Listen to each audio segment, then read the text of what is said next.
खरं म्हणजे जो प्रामाणिक दूध उत्पादक आहे त्याची इच्छा ह्या गोकुळची निवडणूक होता कामा नये.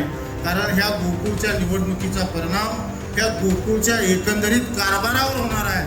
त्यामुळं येणाऱ्या काळामध्ये गोकुळची निवडणूक ही बिनविरोधात झाली पाहिजे. अनेक लोकांनी म्हणतात गोकुळ अमूल बरोबर कॉम्पिटिशन करतोय काय, अमूलच्या पुढे घेऊन जायचं काम ह्या महायुतीच्या जे पॅनल उभा राहील ते निश्चितपणे ह्या गोकुळला अमूलच्या पुढे घेऊन जायचा प्रयत्न करेल. स्वाद गोकुळचा आस्वाद परंपरेचा गोकुळ आईस्क्रीम सोबती प्रत्येक क्षणाचा गोकुळ आईस्क्रीम. खरं म्हणजे गेल्या 3-4 दिवसापासून अनेक वेगवेगळ्या चर्चा ह्या ठिकाणी चालू आहेत. परवा दिवशीच शिरोळ तालुक्यातल्या राजश्री शाहू विकास आघाडीच्या वतीनं जवळपास 157 लोकांचे ठराव आम्ही राजश्री शाहू विकास आघाडी हे महायुतीतला एक घटक म्हणून हे 157 आज आपण दाखल केलेले आहेत. आज परत जवळपास 35 ठराव आज आपण ह्या ठिकाणी दाखल करतोय. मी निश्चितपणे सांगतो ह्या महायुतीच्या पाठीमागं शिरोळ तालुक्यातले 220 मतदार हे आबाजीने गोळा केलेले 30-32 आमच्या तालुक्यातनं नेलेले असे सगळे मिळून जवळपास 225 आमच्याकडं एकूण 264 काहीतरी आमच्याकडे मतदार आहेत.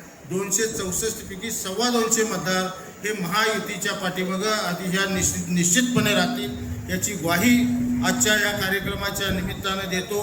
कोण काय म्हटलं मगाशी मगाने काही वक्त्यांनी या ठिकाणी उल्लेख केला निवडणुका बिनविरोध होणार का नाही होणार. सन्माननीय आमच्या खासदार साहेबांनी ह्या ठिकाणी उल्लेख केला निवडणुका लागाव्यात अशा दूध उत्पादक ठरावधारकांची अपेक्षा आहे अशा पद्धतीची भूमिका मांडली. खरं म्हणजे जो प्रामाणिक दूध उत्पादक आहे त्याची इच्छा ह्या गोकुळची निवडणूक होता कामा नये.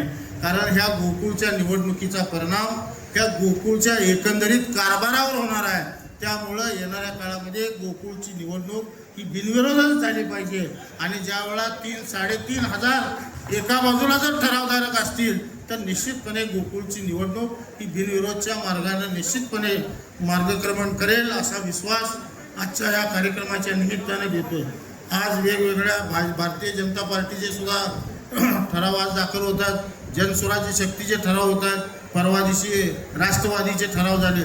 त्या ठरावाची बेरीज मगा सांगितलं 6,000 का 7,000.